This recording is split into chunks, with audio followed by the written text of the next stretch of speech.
नमस्कार, मी ज्ञानदा कदम. जनता सहकारी bank limited Pune प्रस्तुत माझा कट्ट्यावरती आपल्या सगळ्यांचं स्वागत.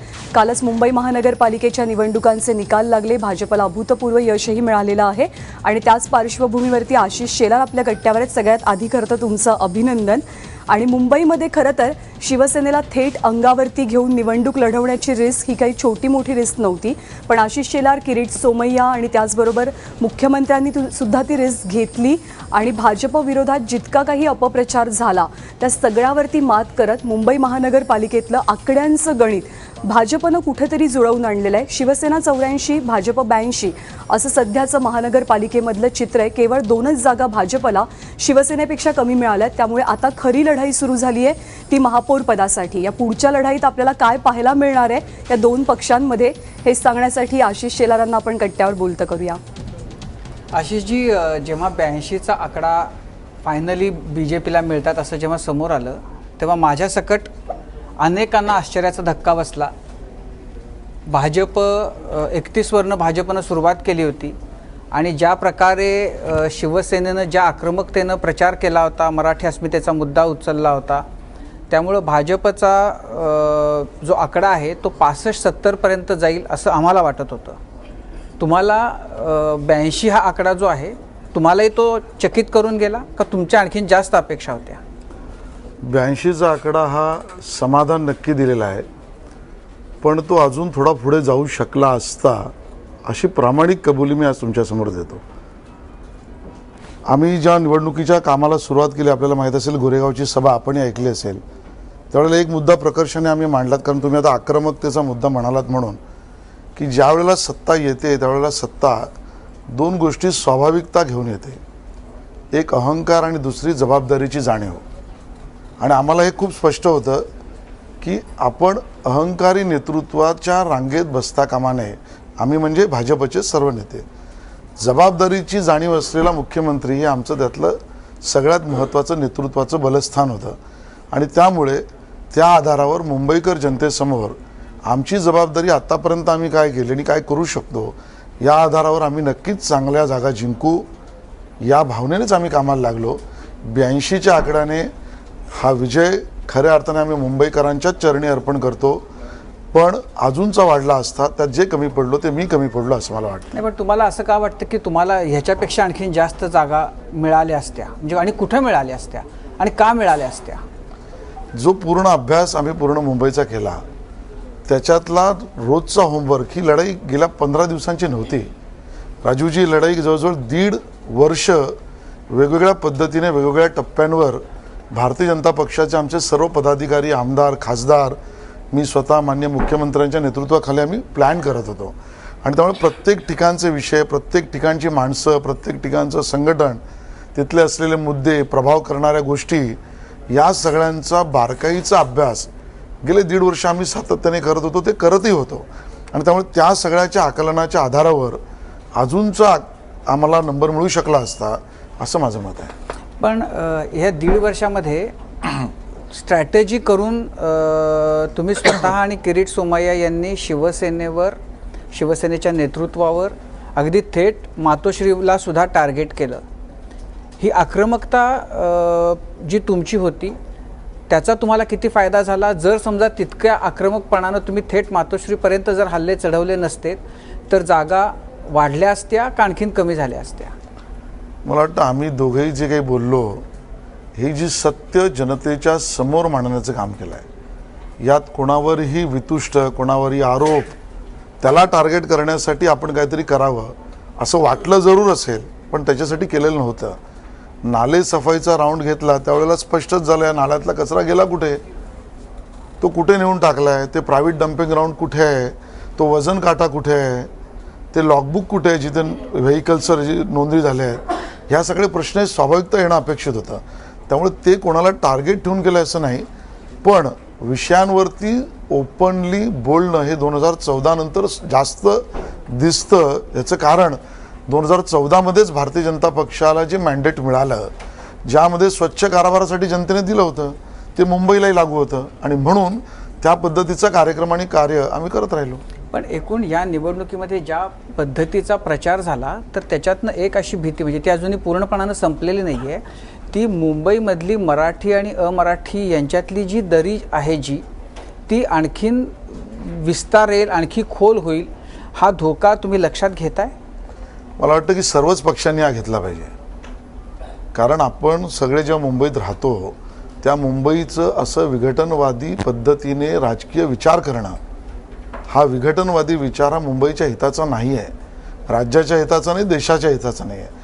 हे खरं आहे की मराठी माणसांच्या विषयासाठी सर्वच राजकीय पक्षांनी आवाज उचललाच पाहिजे. भाजपही उचलते, पण एखाद्यासाठी आवाज उचलणं म्हणजे दुसऱ्याच्या पेकाटात लातच मारली पाहिजे या भावनेने प्रचार करणं, असे करणारे राजकीय पक्ष मुंबईच्या हिताचं काम करत नाहीत, मुंबईच्या अहिताचं काम करतात. माझा एखादा मुद्दा मी प्रभावीपणे मांडणं म्हणजे दुसऱ्याच्या कानसुलातच पेटवली पाहिजे अशाच भावनेने मांडणं हे भाजपला मान्य नाही. आम्ही मुंबईकर म्हणून विचार करताना सुद्धा या सगळ्या गोष्टींचा विचार केला. किंबहुना या निवडणुकीत सगळं नेतृत्व मुंबईचं भारतीय जनता पक्षाचं मराठीच करत होतं आणि मुंबईकरांनी ते ॲक्सेप्ट केलेलं आहे, स्वीकारलेलं आहे. पण शिवसेना तुमच्या बरोबर नसल्यामुळं अमराठी मतदारांच्या मनामध्ये तुमच्याबद्दल जास्त तुमच्याबद्दलचा विश्वास वाढला किंवा ओढा त्यांचा तुमच्याकडे गेला असं तुम्हाला वाटतं?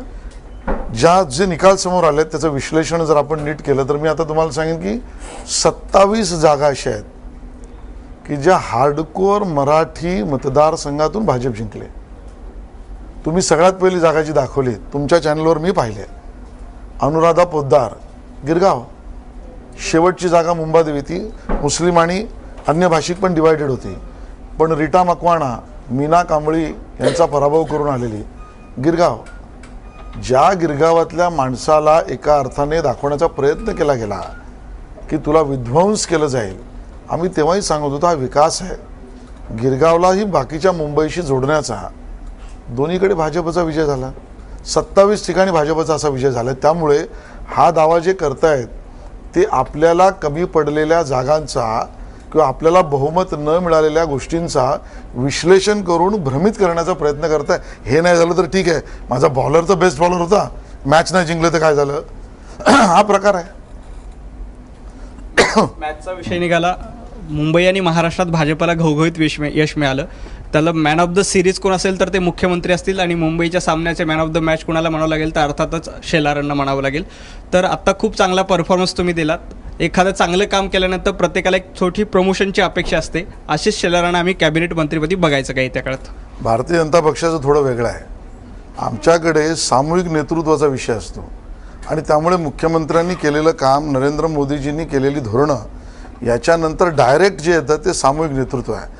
त्यामुळे मॅन ऑफ द मॅच नाही, it is a team of the match and which we have one.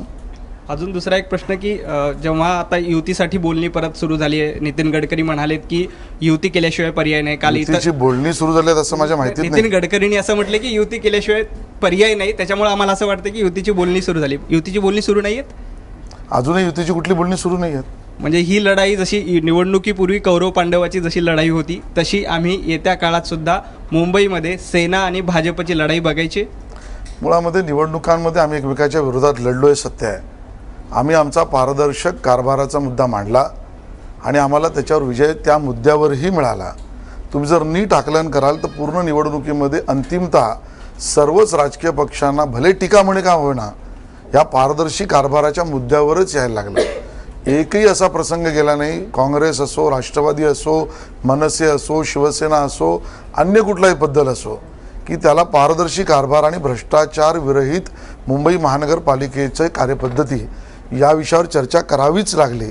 मला वाटतं हा जो लोकशाहीतला निवडणुका हा जो उत्सव आहे त्या उत्सवामध्ये सुद्धा सकारात्मक गोष्टींवर जनतेचं प्रबोधन आणि सर्व राजकीय पक्षांनी सुद्धा एका अर्थाने सकारात्मक मुद्द्यावर चर्चा करणं अपेक्षित आहे. आम्ही सगळ्या लोकांना ढेकून उंदिरावरनं आणून पारदर्शी मुद्द्यावर आणू शकलो, हाही आमचा तिथला विजय आहे. आणि म्हणून पारदर्शी कारभाराचा मुद्दा हा भाजपचा अजूनही आग्रहाचा राहील.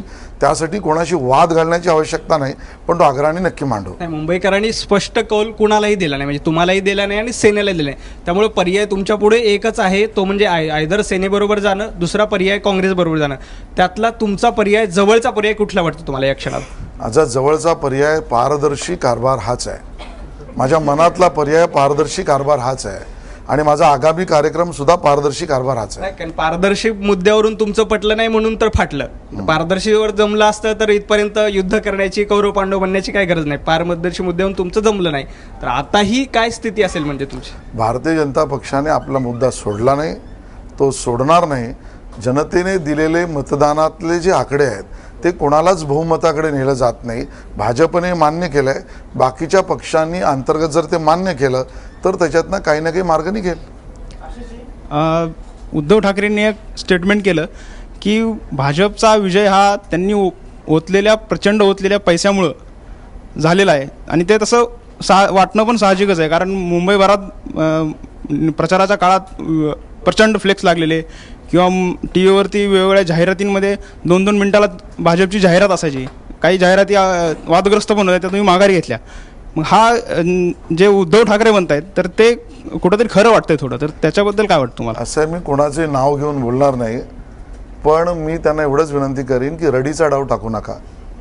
ज्या वेळेला निवडणुकांचे निकाल समोर आले त्याआधी तर तुम्हाला हे कधी बोलता आलं नाही आणि त्यामुळे भाजपच्या कार्यकर्त्यांच्या परिश्रमाचं हे श्रेय आहे. नरेंद्र मोदींनी नोटाबंदीसहित या देशाच्या हितात जे पारदर्शी कारभाराचे निर्णय केले त्यामागचं जनतेचा तो आशीर्वाद आहे. देवेंद्र फडणवीस यांनी विकासाच्या कामाचं प्रामाणिकतेने केलेलं काम, त्याला दिलेलं समर्थन आहे. ज्या वेळेला ह्या सगळ्या मुद्द्यांना आम्ही मांडत होतो त्यावेळेला मात्र कोणी हे शहाणे त्यावेळेला बोलले नव्हते. आज मात्र या मुद्द्यावर बोलत आहेत, त्यामुळे हा रडीचा डाव आहे असं भाजपला वाटतं. शेलारजी, काल जसे जसे निकाल यायला लागले प्रत्येकाच्या मनात हेच आलं की मतदानाच्या दिवशी संध्याकाळी आलेले एक्झिट पोल एकतर खरे ठरतात आहेत. एक्झिट पोलमध्ये ज्या पद्धतीचे आकडे दिले गेले होते ते खरे ठरतात आहेत. त्याचबरोबर आठवला तो BJPने केलेला एक सर्वे, ज्या सर्वेमध्ये दोघांनाही शिवसेना आणि भाजपला समसमान संधी आहे असा तुमचा सर्वे होता, 33%. आता अशा बातम्या आल्या होत्या, सर्वेचे कागद आलेले होते आणि ते तुम्ही डिनाय केलेले नव्हते. तर त्यामुळे ते सर्वे तुम्ही केलेले होते, तुम्हाला समसमान संधी आहे हे माहिती होतं आणि म्हणून कुठेतरी युतीची बोलणी अशा पद्धतीने केली गेली का? आता म्हणजे सगळ्यांना जाणून घ्यायला आवडेल की नक्की भाजपच्या नेत्यांच्या मनात युतीच्या ज्या 3 बैठका झाल्या तेव्हा काय होतं? नाही, सर्वेचं आमच्या अंतर्गत सर्वेचं महत्त्व होतंच आणि माननीय मुख्यमंत्री ज्या पद्धतीने या सगळ्या प्रचाराला नेतृत्व देत होते त्यांच्या सगळ्या वेळ काढून सुद्धा, मला अजूनही आठवतं आहे की पूर्ण त्या 12-15 दिवसामध्ये 2:30-3 वाजेपर्यंत रात्री एकत्र बसलो नाही असा दिवस कधी गेला नाही. आणि मग सकाळी मुख्यमंत्री महोदय उठून 7:30-8 वाजता त्यांच्या राज्यातल्या अन्य सभांच्या प्रचाराला जायचे. मुद्दा सांगण्याचा आहे की सर्वेंच्या आधारावरची चर्चा असं काही धोरण आमचं नव्हतं. हे जरूर होतं की जी चर्चा आम्ही सुरू केली त्यावेळेला 2014च्या विधानसभांच्या निवडणुकीत पडलेलं मतदान हेच आपल्याला आधार समजून बोलावं लागेल, कारण तोच एक पॅरामीटर होता. ज्यावेळेला 2 पक्ष वेगळे लढले होते, ज्यावेळेला 2 पक्ष अशा पद्धतीने वेगळे लढले होते आणि त्यांना पडलेली मतं ही स्पष्ट करणारी ती एकमेव निवडणूक होती. आणि म्हणून सर्वात पहिलं तर आता आपण नव्याने जर महापालिकेच्या निवडणुकांना युती म्हणून जाण्याचा प्रयत्न करत असू तर मुंबईकरांसमोर पारदर्शी कारभाराच्या मुद्द्यावर आपण चर्चा केली पाहिजे. हा आग्रह 1. 2. 2014च्या पडलेल्या मतांचा आधार पकडू आणि नंबर 3, दोन्ही पक्षांना समसमान संधी आहे त्यामुळे इक्वल नंबरचे आकडे आपण एकमेकाशी शेअर करू. ह्या तिन्ही गोष्टी आम्ही प्रपोज केल्या, त्या मांडल्या. दुर्दैवाने त्यावेळेला खोडा घालण्याचं काम ज्या काही लोकांनी केलं त्यात त्यांनी ना पारदर्शी कारभाराचा मुद्दा मान्य केला, ना समसमान सीटांचा मुद्दा मान्य केला, ना 2014चे आकडे मान्य केले. आणि मग आपल्याला आठवत असेल तर आमच्या राष्ट्रीय अध्यक्षांनी एक मुलाखत जी दिली त्याच्यामध्ये त्यांनी म्हटलं होतं की दोन्ही पक्ष आपापल्या पक्षाबद्दलचं आकलन ज्या पद्धतीने करतायत त्यामध्ये असलेला फरक, यामुळे या निवडणुका वेगवेगळ्या लढाव्या लागत आहेत. इतकी संयमी भूमिका ही भाजपने घेतली होती. आशिषजी, पण आता सगळ्यांचं जे लक्ष आहे ते महापौर पदाच्याकडे सगळ्यांचंच लक्ष लागलेलं आहे. नेमकं काय असू शकतं त्याच्यामध्ये? महापौर पदाची जी निवडणूक होईल तर त्याची म्हणजे प्रोसेस काय असेल? महापौर भाजप म्हणजे समजा तुमच्या बैठकांमध्ये जे काही ठरेल एकमतानं, जर समजा तुम्हाला दोघांनाही एका समान मुद्द्यावर येता आलं तर नाही आलं तर स्वतंत्रपणानं उमेदवार उभे तर करता येऊ शकतात दोन्ही पक्षांना, तर त्यामधली प्रोसिजर काय असते? जी महापौराच्या निवडणुकीची पद्धती मला माहिती, कारण मी 10 वर्ष नगरसेवक राहिलो आहे. 1 तारीख हे आयुक्त घोषित करतात, इलेक्शन कमिशनशी त्याबद्दलशी चर्चा करून आयुक्तांनी घोषित केलेल्या तारखेला सभा बोलावली जाते. त्यामध्ये वरिष्ठ एका नगरसेवकाचं नाव आयुक्त महोदय सुचवतात. तो त्या सभेचा अध्यक्ष होतो, महापौराच्या खुर्चीवर निवडणुका घेण्यापुरता बसतो आणि ज्या ज्या पक्षाच्या 2 दिवस 3 दिवस आधी महापौर पदाचे अर्ज दाखल करण्याची जागा असते त्यावेळी तो पक्ष आपापल्या महापौर पदाचे अर्ज दाखल करतो. विड्रॉल करून एकच अर्ज नाही राहिला तर गुप्त पद्धतीने मतदान होतं. गुप्त म्हणजे बॅलेट नव्हतं का हात आता ह्याच्याबद्दल मला रिचेक करावं लागेल, पण मतदान होतं एवढं मात्र नक्की आहे. त्याच्यामध्ये व्हीप आता खुलं होतं का गुप्त होतं? त्याच्यामध्ये व्हीप तर जारी केला जातो, पण इतर पक्षांची मदत घेण्याबद्दल त्याच्या काही ग्रुप रजिस्टर केल्यानंतर हो, ते काय असतं? हे खरं आहे की गट स्थापन करण्याचा अधिकार हा सर्वच राजकीय पक्षांना आहे. आता काही पक्षांनी 2-3 टेकू घेतले तर त्यांना सगळ्यांना त्याचा एक गट करावा लागेल आणि त्यामुळे त्या गटाचा पक्षाचा गट हा कोकण विभागीय आयुक्तांसमोर तो गट म्हणून रजिस्टर करावा लागतो. ज्या अशा गटांचं रजिस्टर झाल्यावर त्या गटाचा प्रतोद ह्याचा व्हीप त्या गटाला मात्र लागू असतो. आणि जर तसा गट नाही केला तर प्रत्येक पक्षाचा आपापला व्हीप काढण्याचा त्याला अधिकार आहे. तर भाजप असा काही गट करण्याचा विचार करते? आम्ही ह्या सगळ्याबद्दलची चर्चा ही कोर कमिटीमध्ये करू. आम्ही जे घसा ओरडून बोललो हे केवळ भाषणात मतं मिळवण्यापुरता बोललेलं नाही. हे मुद्दे खरंच मुंबईकरांचा जाहीरनामा म्हणून आवश्यक आहेत आणि म्हणून आम्हाला असं वाटतं की आम्ही या सगळ्या भूमिकांना न्याय देऊ शकतो आणि म्हणून महापौर बसवण्याच्या भूमिकेत भाजपच्या कार्यकर्त्याचं अंतर्मन हे स्पष्ट सांगतं, पण ते आकडे मात्र समोर नाहीत.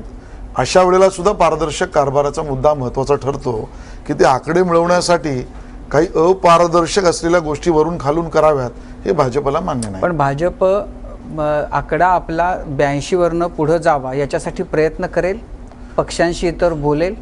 मला वाटतं ह्याबद्दलचा निर्णय सुद्धा राजकीय निर्णय आहे आणि हा राजकीय निर्णय काही एका मुंबई महानगरपालिकेपुरता संबंधित नाही आहे.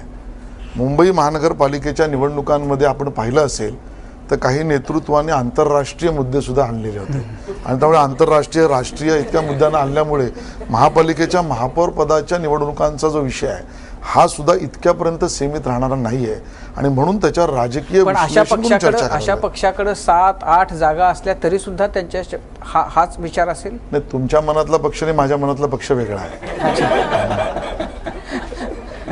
अशी जी निवडणुकी दरम्यान आपण असं बोललो होतं की शिवसेना आणि काँग्रेसची छुपी युती आहे. आता निकालानंतर तुम्हाला असं वाटतं की काँग्रेस शिवसेनेला मदत करेल महापौर पदासाठी? बघा, आता शिवसेनेने काय करावं, काँग्रेसने काय करावं, प्रत्यक्ष त्यांचा पक्ष म्हणून करण्याचा निर्णय आहे. आज तरी या केवळ आम्ही काय म्हणू त्याला गुपित असं ऐकतोय की शिवसेना आणि काँग्रेस किंवा काँग्रेस बाहेरून शिवसेनेला असं ऐकतोय, अशी काही माहिती समोर नाही. पण निवडणुकांच्या काळात जे मी म्हटलं होतं हे सत्य होतं.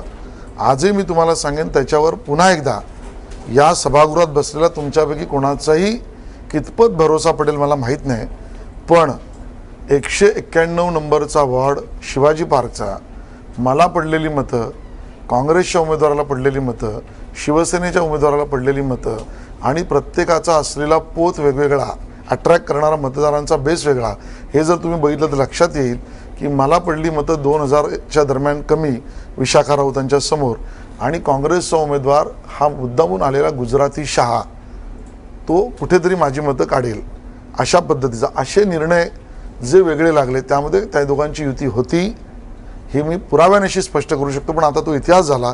याच्या पुढे त्या दोन्ही पक्षांना काय करायचं आहे ते त्यांनी ठरवायचं आहे. पण भाजप मात्र त्यातही कुठली अपारदर्शक युती करणार नाही. आशिषजी, काल भाजपाला भरघोस असं यश मिळालं, मात्र विनोद शेलार पराभूत झाले. तर आशिष शेलारांसाठी कुठेतरी हे संमिश्र प्रसंग होता. हो ना, माझ्याकडे तर 2-2 संमिश्र गोष्टी आहेत आणि या व्यक्तिगतच घ्या, राजकीय अर्थाने घेऊ नका. माझा सख्खा भाऊही पडला, माझा सख्खा मेवणाही पडला, त्यामुळे बायकोचा भाऊ पडला आणि माझा भाऊ पडला. अशा अर्थाने दोन्ही निवडणुकांना पडले आणि याचं खरंच दुःख आहे. पण निवडणुकांच्या खेळांमध्ये ते दोघंही ज्या सीटांवर लढले त्या दोन्हीही सीटा, एक भाजपची स्ट्रॉंग सीट होती तिकडे मेवणा पडला आणि एक शिवसेनेची स्ट्रॉंग सीट होती, तिकडे भाजपचा माझा भाऊ पडला. मेवणा पडल्यानं जास्त दुःख झालं की भाऊ पडल्यानं? नाही, ह्या दोघांच्या पडण्याने माझ्या विजयाचा आनंद घरी मला त्या अर्थाने त्या मनस्थितीतच मी नव्हतो. गेल्या 10-15 वर्षात असे हे पहिले मुख्यमंत्री आहेत की ज्यांना इतक्या मोठ्या प्रमाणात यशाची चव चाखायला मिळाली. म्हणजे नगर परिषदा असो, जिल्हा परिषद असो, महापालिका असो, विधानसभा असो, लोकसभा असो, कुठेही त्यांना कधी अपयश आढळून आलेलं नाही आहे. तर या सगळ्यामध्ये आपल्याकडे तुमच्या यशाला गालबोट लावण्याचा हा प्रयत्न नाही आहे, पण या सगळ्यामध्ये गलित गात्र झालेले विरोधक हा सगळ्यात मोठा फॅक्टर ठरला तुमच्यासाठी. कारण लढायला समोर कमकुवत विरोधक असल्यामुळे तुमची लढाई तुलनेनं सोपी होती असं म्हणता येईल का? मला याच्यात सकारात्मक उत्तर द्यायला आवडेल. ह्याचं कारण मुख्यमंत्री देवेंद्र फडणवीस, मी अन्य कुठल्या मुख्यमंत्र्यांवर टीका करण्याचा प्रयत्न करतो असंही घेऊ नका. त्यांच्यामध्ये आणि यांच्यामध्ये मी जे काही 5-6 मुख्यमंत्री पाहिले, विधान परिषदेमध्ये होतो, नगरसेवक होतो, आता आमदार विधानसभेतही आहे, ह्याच्यामधला बेसिक फरक असा जो मला वाटला की त्यामध्ये देवेंद्र फडणवीस हे कमी बोलतात आणि जास्त काम करतात. आणि त्यामुळे तशा अर्थाने कमी बोलून, तशा अर्थाने कमीत कमी वल्गना करून जास्तीत जास्त आपल्यासमोर असलेलं काम योग्य रीतीने वेळेत पूर्ण करण्यासाठी संपूर्णपणे झोकून देणं, हे त्यांच्याकडनं घेणारा एक गुण आहे.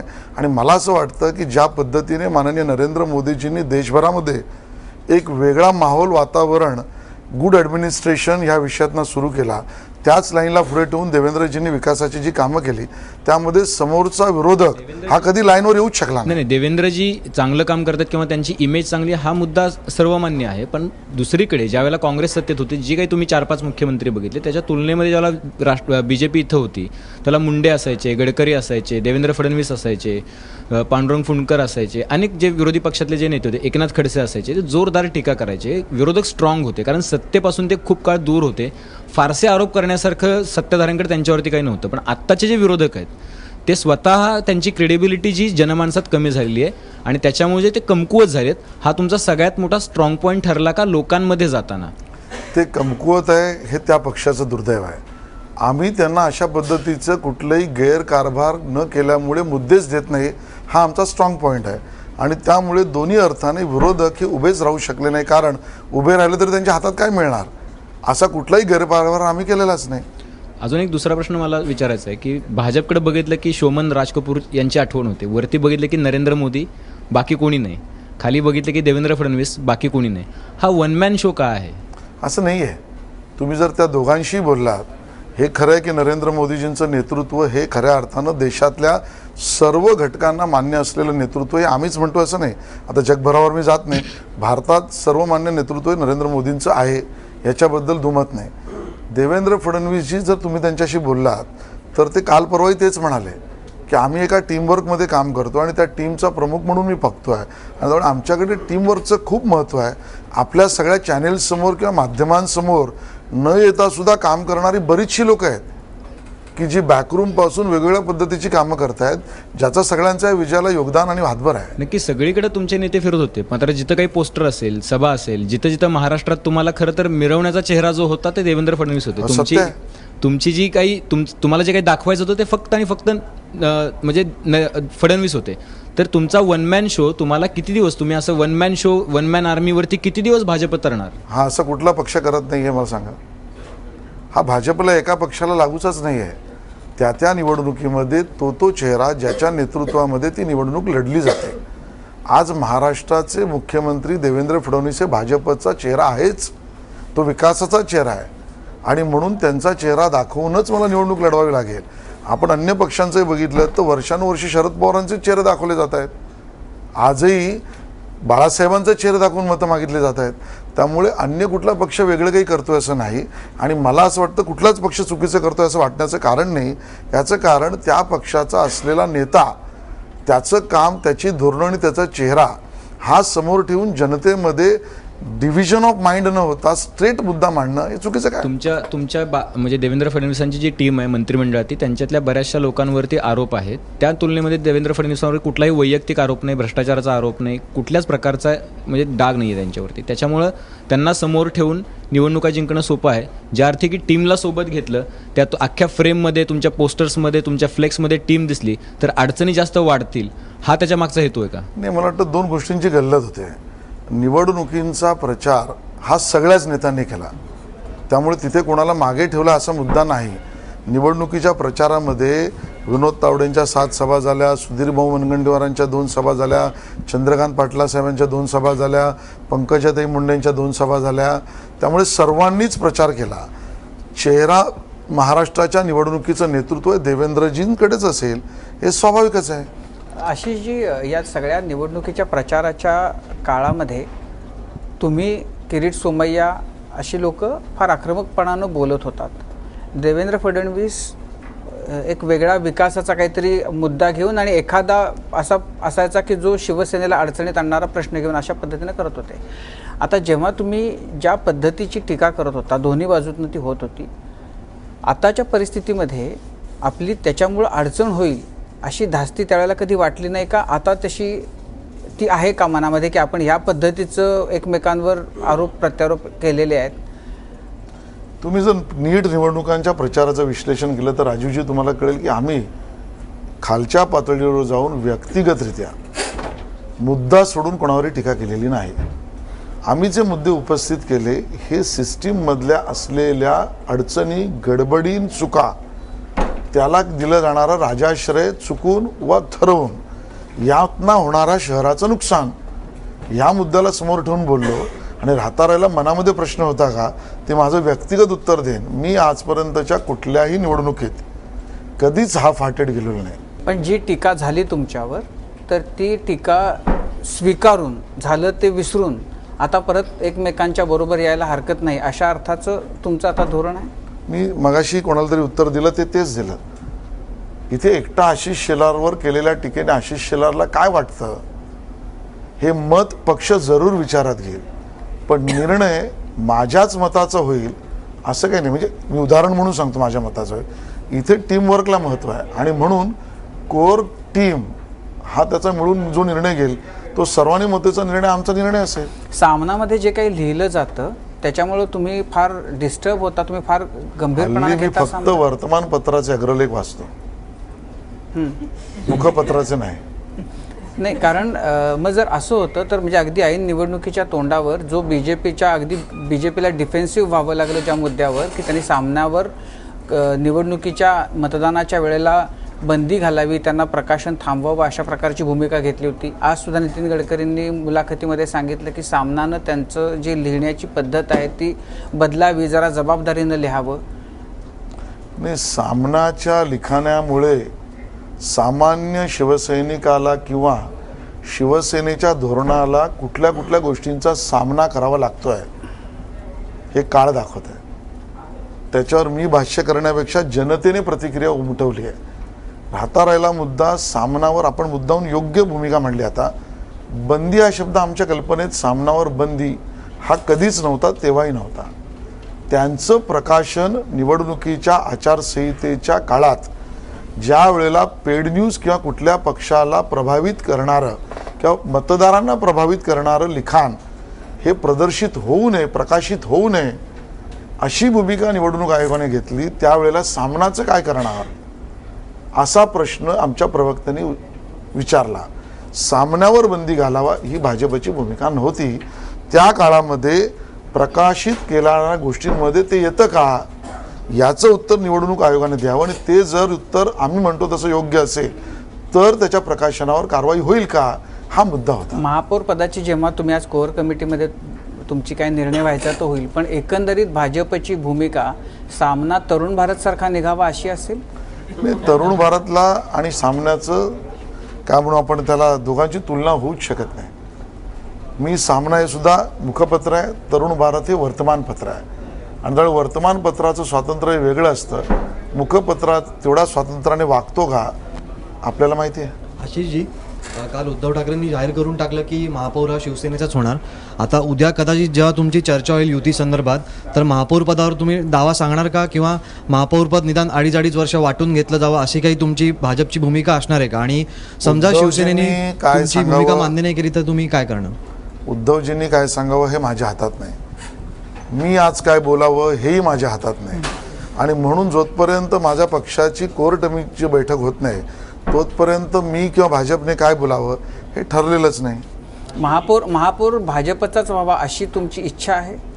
भारतीय जनता पक्षाची इच्छा पारदर्शी कारभार मुंबई महापालिकेत झाला पाहिजे ही आहे. ही बदललेली भूमिका आहे कालपासून आजपर्यंतची? बिलकुल नाही. काल आम्ही प्रदेशाध्यक्ष युतीच्या चर्चेला बसलो त्याही वेळेला तेच बोललो. आज निर्णय आल्यानंतर आम्हाला घवघवीत यश मिळाल्यानंतर सुद्धा आम्ही तेच बोलतोय आणि आम्ही त्याच भूमिकेवर आग्रही राहू. काल प्रदेशाध्यक्ष रावसाहेब दानवेंनी बोलताना असं म्हणाले होते माझाच्याच कार्यक्रमामध्ये की मुंबईचा महापौर भाजपचाच असला पाहिजे अशी आमची इच्छा आणि भावना आहे. मग भाजपच्या प्रदेश अध्यक्षांनी जे म्हटलं त्याच्यावर मला उपप्रश्न विचारण्याची गरजच नाही. नाही, पण त्याच्यामध्ये आता असं दिसतंय की ते जे बोलले त्याच्यानंतर आता 24 तास उलटायच्या आत भाजपची भूमिका बदललेली दिसते. भाजप आता महापौर भाजपचाच असला पाहिजे या भूमिकेपासून थोडं बाजूला जाऊन पारदर्शी कारभाराचा भाजपचा आग्रह आहे असं तुम्ही आता म्हणाला. माननीय मुख्यमंत्री तेच म्हणाले, माननीय प्रदेश अध्यक्षही तेच नाही, म्हणाले. काय म्हणाले? पारदर्शी कारभार का महापौर भाजपचाच असला पाहिजे? नाही, या दोघांमधला चॉईस आपण प्रदेशाध्यक्षांना दिला असं नाही. पारदर्शी कारभारावर प्रदेशाध्यक्षही तेवढेच ठाम आहेत जितका मी आणि मुख्यमंत्री ठाम आहे. राहता राहिला ते का बोलले आणि केव्हा बोलले हे सुद्धा कोर टीममध्ये ठरलेल्या गोष्टीनुसारच बोलले, त्यामुळे त्यांच्या म्हणण्यालाही माझं समर्थन आहे. म्हणजे महापौर भाजपचाच असला पाहिजे असं भाजपचं आजही मत आहे. तर असं मी इथे बोलावं असं कोर टीमने मला सांगितलेलं नाही. शिवसेना म्हणजे एकूण तुमच्या या सगळ्या माझा कट्ट्यावरच्या बोलण्यावरून असं वाटतंय की म्हणजे महापौर पदाबाबत भाजपची भूमिका काय आहे ती तुम्ही पारदर्शीपणे सांगत नाही आहात. कारण एकतर दिल्लीतून तुम्हाला आदेश आलेले आहेत की महापौर पदाबाबत आक्रमक राहा. त्याच्यानंतर भाजपचे प्रदेशाध्यक्ष देखील बोललेले आहेत की प्रश्नच नाही, भाजपचाच महापौर होईल. आणि तुम्ही दुसरीकडे असं म्हणताय की आम्ही अपारदर्शीपणे कुठलीही युती करणार नाही. मग हा भाजपचा पारदर्शी फॉर्म्युला नेमका असणार तरी काय? कोर टीम ठरवेल. आशिषजी, शिवसेना म्हणजे मराठी मतांवर निवडून येणारी असंच त्याचं विश्लेषण केलं जायचं. परंतु आता जर आपण बघितलं तर 2 त्यांचे नगरसेवक जे आहे हे मुस्लिम निवडून आलेत. तर ही तुमच्यासाठी भाजपसाठी जर म्हटलं तर धोक्याची घंटा आहे असं तुम्हाला वाटतं? माझे 2 नगरसेवक वडाळ्यामधली 174, वडाळ्यामधली 164 आणि 174 सायनमधली या दोन्ही जागा या मुस्लिम बहुल मतदारसंघातल्या निवडून आलेल्या आहेत. त्यामुळे मला सबका साथ सबका विकास असल्यामुळे वेगळं डिसेक्ट करून ह्यानेही दिलंय त्यांनी दिलंय त्यांनी दिलंय अन्य लोकांना जसं दाखवायला लागतं तसं दाखवायची गरज नाही. आम्हाला सबका साथ सबका विकास समर्थन आहे. दुसरा प्रश्न असा की 11 लाख जे मतदार जे आहे मतदार यादीतून गायब झाले त्याचा याच्यावरती किती इम्पॅक्ट पडला असं तुम्हाला वाटतं? आणि ते जर तसं असतं तर तुमच्या जागा किती वाढल्या असतं असं तुम्हाला वाटतं? आणि त्याच्याबद्दल उद्धव ठाकरेंचं मत असं आहे की त्यांचा अपेक्षित परफॉर्मन्स त्यांना गाठता आलं नाही. याचं कारण मतदार याद्यांमधले गळलेली नावं आणि त्याच्यामध्ये काहीतरी घोटाळा आहे असं त्यांचं मत आहे. मला वाटतं त्यांनी काय मुद्दा मांडावा ह्याच्यावर मी तर भाष्य करणार नाही. कारण अजूनही मला स्पष्ट होत नाही आमचा विजय झालाय, मग आम्हाला अपेक्षित मिळालं नाही, मग मिळालं नाही तर त्याचं कारण हे आहे आणि मग समोरचे जिंकलेच नाही पण त्यांनी ह्या साधनांमुळे त्यांना मतं मिळाले. मग असं सगळं कन्फ्युजिंग आहे सगळं ते काय. त्यामुळे ते कन्फ्युजिंग तिकडे असेल. माझ्याकडे स्पष्टता एवढीच आहे की निवडणूक आयोगाने अजून चांगलं काम करण्याची अपेक्षा मुंबईकरांची आहे. कारण मतदाराला ज्यावेळेला तो जो बाहेर पडतो ना आणि वोटिंगला जातो तिकडे त्यावेळेला बूथवर त्याच्या लक्षात येतं की माझं नाव नाही आहे. हे खूप पेनफुल असतं. त्याच्या घरी स्लिप पोचत नाही आहे. मला वाटतं केवळ यादीतलाच विषय नाही, यादीमधली पूर्वीची यादी काढा आणि आत्ताची यादी काढा. यादीच्या प्रिंटिंगमधला घोळ 1. 2 अंतिम यादी ही 4 दिवसापूर्वी मिळाली हातामध्ये. मी तुम्हाला असे वॉर्ड दाखवीन की ज्या वॉर्डामध्ये अंतिम यादीमध्ये एक बूथ समजा वॉर्ड क्रमांक 98 मध्ये होता तसा प्रचार फॉर्म भरल्यानंतर सुरू केला. अंतिम यादी 4 दिवसापूर्वी आल्यावर लक्षात आलं की हा बूथ 98 मध्ये नाही 97 मध्ये गेला आणि उमेदवार रडत माझ्याकडे आलेला मला माहिती आहे. और माझा तो स्ट्रॉंग बूथ होता आता तिकडे गेला. असे घोळ. 3रं स्लिप्स वाटप. मग आता 4 दिवसापूर्वी तुम्ही यादी दिल्यावर स्लिप्स बनणार वाटणार कशी? BMCने काही अंशी चांगलं काम करण्याचा प्रयत्न केला स्लिप वाटपाचं. पण आपण एक लक्षात घेतलं पाहिजे म्हणजे निवडणूक आयोगाने की आपल्याकडे जेवढ्या हायरायझेस किंवा सोसायट्याज आहेत इकडे तुम्ही एकदा गेल्यावर तिकडचा वॉचमन किंवा सोसायटीचा सेक्रेटरी प्रत्येक राजकीय पक्षाच्या माणसाला वर सोडतोच असं नाही. किंबहुना BMCच्या माणसालाही सोडत नाही. तो थांबवतो, सिक्युरिटी रिझन असतात, सेक्रेटरीला उद्या विचारतो, मग सांगतो, मग वाटतो. हा मुद्दाही लक्षात घेतला नाही. वोटिंग सेंटर बदलले. वर्षानुवर्ष मला सवय आहे की मी जाऊन माउंट मेरी कॉन्व्हेंट हायस्कूलमध्ये मत देणार अचानक लक्षात आलं की तिथे नाही, आता BPM स्कूलला आहे. 5वा मुद्दा, टेबल्स लावायला देण्याची परमिशन. जेवढे आपण त्याला ठिकाणी म्हणू की मतदार केंद्र आहेत तेवढीच टेबल, आणि मग बाकीच्यांनी इलिगल लावली आहेत त्याच्यावरची अशा मला वाटतं पूर्ण रिफॉर्म या सगळ्या विषयावरचं होणं आवश्यक. आणि मला वाटतं मोदीजींनी हा विषय आग्रहाने ठेवला आहे की निवडणुकांचा पूर्ण रिफॉर्म प्रक्रियेचा या विषयावर चिंतन खरं तर झालं पाहिजे. 84 आणि 82 अशी परिस्थिती आहे. शिवसेनेनं काल स्पष्टपणे सांगितलं, म्हणजे आजही किंबहुना, की मुंबईकरांनी सलग 5व्यांदा सिंगल लार्जेस्ट पार्टी म्हणून आमच्या पदरी यश टाकलेलं आहे. भाजप म्हणजे तुम्ही शिवसेनेचं हे यश म्हणून पाहता या 84 जागा मिळालेल्या, का आगामी काळात काही वेगळा संदेश आहे हे निकाल शिवसेनेसाठी? मी त्यांच्या यशावर बोलण्यापेक्षा मी विश्लेषण नक्की करेन. ज्या वेळेला आपण राजकीय विश्लेषक किंवा रिपोर्टर्स म्हणून इथं बसलो आहोत त्यावेळेला 90च्या दशकामध्ये 100च्या वर असलेल्या शिवसेनेच्या नगरसेवकांची संख्या 84वर का रोडवली हा विश्लेषणाचा भाग आहे. 32शी असलेली भारतीय जनता पार्टी, 31शी असलेली भारतीय जनता पार्टी ही 82ला युतीविना का पोचली, कशी पोचली, विश्लेषणाचा हा विषय आहे. 90च्या दशकापासून गेल्या 2012च्या निवडणुकीपर्यंत शिवसेनेच्या नगरसेवकांच्या संख्या ही घटत का गेली, विश्लेषणाचा मुद्दा आहे. आजही भाजप आणि शिवसेनेला पडलेल्या मतांची टक्केवारी ही कोणाची जास्त आहे, विश्लेषणाचा मुद्दा आहे. 227 नगरसेवकांच्या जागा लढून 84च नगरसेवक निवडून आले आणि 195 जागा भाजप कमळावर लढून 82 निवडून आले. स्ट्रायकिंग रेट जास्त कोणाचा आहे, विश्लेषणाचा मुद्दा आहे. आणि म्हणून जे सूत्र मी सुरुवातीला सांगितलं की सत्ता, अहंकार आणि जबाबदारीची जाणीव दोन्ही घेऊन येते, त्यामुळे ह्या विश्लेषणात पुन्हा एकदा दिलेले आकडे माझ्या बाजूने असले तरी ते माझ्यात अहंकार येणारे नसावेत म्हणून विश्लेषणापुरते मांडतोय. जबाबदारी मात्र आम्ही नक्की घेऊ आणि सेवक म्हणून काम करू. तुम्ही सेवक म्हणून काम करत आहात. मुख्यमंत्र्यांच्या टीममधले, अगदी मुंबईमधले तुम्ही आणि किरीट सोमय्या अशा दोघांना प्रामुख्याने पाहिलं गेलं या सगळ्या निवडणुकांच्या काळामध्ये. आणि काल देखील जेव्हा निवडणुकांचे निकाल आले त्यावेळी तुमच्या हातात आधी ढोल होता, किरीट सोमय्या तुमच्याबरोबर होते, आणि जेव्हा लाडू भरवण्याची गोष्ट आली त्यावेळेला मुख्यमंत्र्यांनी एक सोडून 2-2 लाडू तुम्हाला दिले. हे संकेत कशाचे म्हणावेत? कारण माझं त्या दिवशी काहीच खाणं झालं नव्हतं आणि म्हणून त्यांनी विचार केला की जास्ती याला प्रोटीन कॅलरीची गरज आहे. पण वजन वाढणार आहे आता याच्यानंतर? थोडं वाढलंच आहे माझं. नाही, सर्वार्थाने राजकीय असं आहे की भाजपमध्ये आमचं टीमवर्क आहे. एखाद्याचं घटवायचं, एखाद्याचं वाढवायचं असं काही मशीन नाही आहे. आम्ही सगळे एकत्रित वाढतो. त्याचवेळी विजयानंतर CMनी तुम्हाला मिठी मारली तर ते भाऊक झाले होते का? तर तो क्षण काय होता? खरंच आहे की त्यावेळेला मला हे जाणवलं की मुख्यमंत्री महोदय ज्या वेळेला आले, फोनवर माझ्याशी बोलले होते आणि तुम्ही त्याचे विटनेस आहात की ज्या पद्धतीचे आकडे हे दाखवले जात होते सुरुवातीला, आणि त्यातनं येणारा तुम्ही थोडा विचार जर भाजपच्या कार्यकर्त्यांच्या भूमिकेतनं केलात तर त्याच्या मनस्थितीचा सेन्सेक्स जो काही पडत होता त्या काळातला आणि त्याचे दिसणारे परिणाम आणि त्याचे परिणाम लगेच शाहिस्ते खानाची बोटं कापण्यापर्यंत जे गेले, या सगळ्या पार्श्वभूमीवर खरे आकडे काय आहेत हे मला माझ्या सोर्सेसमधनं कळत होते, त्यांनाही कळत होते. आणि त्यानंतर ज्या घडामोडी घडत होत्या त्यातनं ॲक्च्युअल्स ज्या समोर आले ते आले त्यावेळेला त्यांना त्यांचा जो आनंद आहे तो मांडताना जी मिठी त्यांनी मारली त्या मिठीमध्ये ती भावुकता मला दिसली. कानात काही सांगितलं तेव्हा? नाही, आम्ही दोघे एकमेकाच्या कानात काही बोलत नाही, टीमवर्कमध्ये बोलतो. जेव्हा मनसे नाशिकमध्ये आपले प्रचार सभा सुरू होत्या तेव्हा राज ठाकरे असं म्हणाले होते की आता येणाऱ्या निवडणुकाच ठरवतील की लोकांना पैसा हवाय की लोकांना विकास हवाय. त्यांनी त्यांच्या प्रेझेंटेशन्समधून सुद्धा त्यांनी गेल्या 5 वर्षात जो काही विकास केला नाशिकमध्ये तो दाखवून दिला होता. पण कालच्या निवडणुकांमध्ये आम्ही पाहिलं की मनसेला अगदीच काहीतरी 3 वगैरे जागा नाशिकमध्ये मिळाल्या आणि भाजपाने अगदी जोरदार मुसंडी मारत 2 आकडी उमेदवार निवडून आणले नाशिकमध्ये. तर त्याच्यावरती तुम्हाला काय वाटतंय? नाही, हे श्रेय नाशिककरांनी जो आमच्यावर विश्वास टाकला त्याचा आहे. नाशिकमधल्या भारतीय जनता पक्षाने केलेलं काम आणि तिथल्या आमच्या आमदार निवडून आलेल्या जनप्रतिनिधींचं आहे. राज ठाकरेजींचं ते वाक्य म्हणजे सूचक आहे.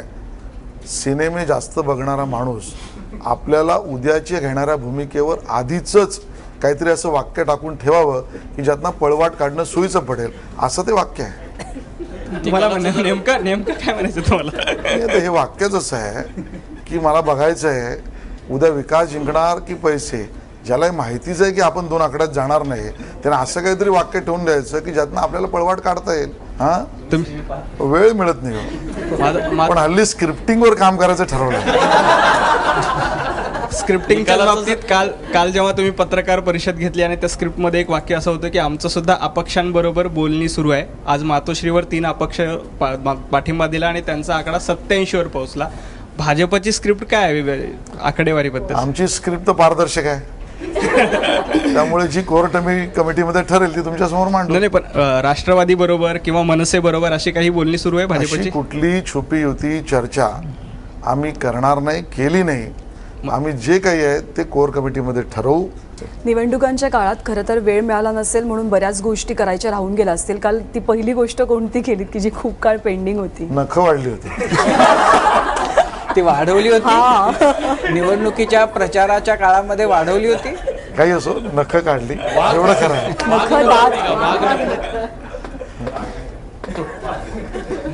निकालाचं जर विश्लेषण करायचं झालं तर मराठी माणसं एका बाजूला आणि गुजराती माणसं एका बाजूला असं काहीतरी चित्र झालेलं आहे. तुम्हाला वाटतंय पोलरायझेशन झालंय असं? मला वाटतं हा प्रचाराचा भाग आहे. पुन्हा एकदा हा विघटनवादी प्रचार हा मुंबईच्या हिताचा नाही आहे. आम्ही हात जोडून आमच्या सर्व राजकीय पक्षमित्रांना विनंती करतो, असा प्रचार करण्याची गरज नाही. आपापल्या कामाच्या आधारावर प्रचार नक्की केला पाहिजे. मुंबईतला मराठी माणूस सुद्धा सुज्ञ आहे, मुंबईतला अमराठी माणूस सुद्धा सुज्ञ आहे. उद्धव ठाकरे युती तोडताना असं म्हणाले होते की 25 वर्ष युतीमध्ये सडलो. आता भाजपची मतांची संख्या एवढी वाढली, नगरसेवकांची संख्या एवढी वाढलेली आहे. तुम्हाला आता वाटतं की एका रात्रीमध्ये ते काही एवढी मतं वाढू शकत नाहीत, वर्षभरात मतं वाढू शकत नाहीत, अगोदरी तेवढाच तो बेस तुमचा असणार, तुम्ही युतीमध्ये आता सडलात असं तुम्हाला आता वाटतं का? असं आहे की ही भाषा भाजपचा कुठलाही नेता बोलू शकत नाही. आता याचे विश्लेषण अजून वेगळे निघतील म्हणून याचं संपूर्ण उत्तर मी देत नाही. का बोलू शकत नाही? सडली, पडली, तोडली, घातली, घशात घातली, हे सगळं आम्ही बोलू शकत नाही. आम्हाला बोलावंच वाटत नाही. आणि राहता राहिला बाळासाहेब असताना मी आपल्या चॅनलवरही म्हटलं होतं की फरक काय झाला तर बाळासाहेबांचं नसणं आणि बाळासाहेबांच्या असण्याच्या काळामध्ये, प्रमोदजींच्या असण्याच्या काळामध्ये, गोपीनाथजींच्या असण्याच्या काळामध्ये झालेल्या गोष्टींवर आता आमच्यासारख्या लोकांनी विश्लेषण करून मांडावं योग्य वाटत नाही. आपण प्रत्येक प्रश्नाचं उत्तर देतात कोअर कमिटी जे ठरवेल ते, पण समजा आता गडकरींनी जे सांगितलं ते कोअर कमिटीने ठरवलं आणि पुन्हा एकदा सेना आणि भाजपला एकत्र यावं लागलं तर आरोप प्रत्यारोप तर झालेले आहेत, मोठ्या प्रमाणात झाले आहेत. तुम्ही आणि किरीट सोमय्यांनी पण केले आहेत, शिवसेनेकडूनही आरोप झाले. तर यानंतर पुन्हा एकदा विधानसभेत, मंत्रिमंडळाच्या बैठकीत, महापालिकेत एकत्र बसणं किती कठीण होणार आहे? कोअर कमिटीचा निर्णय असा झाला, जे आपण प्रश्न विचारतात तसा, तर त्यासाठी पुन्हा एकदा कट्ट्यावर बोला, त्यावेळेला मी उत्तर देईन. पण नाही, ती युती हो किंवा न हो, जे आरोप झाले निवडणुकीच्या काळामध्ये त्या आरोपांचं पुढं काय? मला वाटतं की जे आरोप झाले, ज्या गोष्टी कागदासहित समोर आल्या, त्या सगळ्या एजन्सींच्या समोर स्पष्ट मांडलेल्या आहेत. आणि म्हणून आता law must take its own course आणि इथे कायद्याचं राज्य आहे. मुख्यमंत्री कायद्याने सगळ्या गोष्टी ठामपणे करतील हा आमचा विश्वास आहे. ईडीकडे काही कागदपत्र त्याबद्दलची माहिती किरीट सोमय्या आपल्याला स्पष्ट करतील. शेलार साहेब, परत एकदा मराठीच्या मुद्द्यावर येते. तुमचे आत्ता निवडून आलेल्या उमेदवारांपैकी 36 उमेदवार तुमचे अमराठी आहेत. त्यातून ज्या छत्रपती शिवाजी महाराजांच्या याच्यावर तुम्ही प्रचार केले, मोठमोठे बॅनर्स लावलेले, आज तुमच्या लोकसत्ताच्या ॲडमध्ये मी पाहिलं छत्रपतींचा फोटो नव्हता. तर हा मराठीचा मुद्दा कुठेतरी भरकटतोय. प्लस भाजपच्या गुंडगिरीचा प्रत्यय अगदी निकालाच्या नेक्स्ट डे आलेला आहे की मनसेच्या उमेदवारावरच हल्ला केला. ते नेमकं काय चाललंय? मला वाटतं की हा जो प्रसंग कुर्ल्याचा झाला, हा वर्तमानपत्रात ज्या पद्धतीने रिपोर्ट झाला तसंच खरं झालंय का हे पाहावं लागेल. आज तरी संपूर्ण माहिती माझ्याकडे नाही, त्यामुळे मी त्याच्यावर भाष्य करत नाही. पण जी प्राथमिक माहिती मला मिळाली त्या पद्धतीने असा प्रसंग झालेला नाही. भारतीय जनता पार्टी मराठी अमराठी भेदभाव करतच नाही आणि आम्ही राज्यच करतोय मुळे छत्रपती शिवाजींच्या आशीर्वादाने. आणि म्हणून आज धन्यवादाची दिलेली आड ही त्याचा काही भाग आहे असं म्हणण्याची गरज नाही. मग प्रचाराच्या आधी तुम्ही जर त्यांचा फोटो वापरताय, तुमच्या सभेमध्ये त्यांचे बॅनर्समध्ये असतो. कॅम्पेनमध्ये सुद्धा 6 पैकी 2 कॅम्पेनवर तो फोटो होता, म्हणजे 5 वर नव्हता. म्हणजे त्याचा काही अपमान केला किंवा वेगळी भूमिका मांडली असा शब्दच्छल काढणे थोडा अन्यायकारक होईल आमच्यावर. अशी जी मुंबई जिंकली, तुम्हाला जे टार्गेट दिलं होतं ते जवळपास पूर्ण केलं तुम्ही. नेक्स्ट टार्गेट काय तुमचं? 2019 लोकसभा विधानसभा. पण ते अध्यक्ष म्हणून करायचंय? मला वाटतं की भाजपचा कार्यकर्ता आमदार म्हणून मला जर पक्षाने सांगितलं तर आजपासून मी 2019च्या लोकसभा विधानसभेच्या कामाला लागेल. राज्याची जबाबदारी दिली तर ती तुम्ही घ्याल म्हणजे कार्यकर्ता म्हणून मी म्हटलं, प्रदेशाध्यक्ष म्हणून नाही. आशिषजी, एक जरा वेगळा प्रश्न आहे. निवडणुकीचा सामना संपला आणि तिकडे पुण्यात क्रिकेटचा सामना सुरू झाला आहे. असं बोललं जातं की ऑस्ट्रेलिया विरुद्धच्या सामन्यात जर भाजपचा संघ उतरवला असता तर आज भारताची दारुण अवस्था नसती झाली. तुम्हाला काय वाटतं? असं बरं झालं तुम्ही तेवढंच विचारलं. MCA ची टीम उतरवली असती तर काय झालं असतं ते म्हणाला तुम्ही. म्हणूनच विचारला प्रश्न. नाही, मला वाटतं आजचा जो काही जो खेळ झाला आहे कठीण आहे, पण कधी कधी कठीण गोष्टी पचवल्यावरच मोठ्या गोष्टी अचीव करता येतात. आणि भारतीय संघाने दाखवलं आहे आजचा झालेली गोष्टी आपण परत भरून काढू, भारतीय संघ भरून काढेल. विराटला काही टिप्स द्यायचे? शिकायच्या आहेत त्याच्याकडून की डबल सेंचुरी कशा मारायच्या. खरं तर खूप सूचक बोललात तुम्ही. मुंबईच्या मतदारांनी त्यांचा कौल दिलेला आहे, त्यांना विकासाची अपेक्षा आहे, तो योग्य पद्धतीनं योग्य रीतीनं त्यांच्यापर्यंत पोहोचेल अशी आम्हीही अपेक्षा करतो. कट्ट्यारालाबद्दल मनापासून धन्यवाद. धन्यवाद. तर जनता सहकारी बँक लिमिटेड पुणे प्रस्तुत माझा कट्ट्यावरती इथेच थांबतोय. ताज्या बातम्यांसाठी पाहत रहा ABP माझा.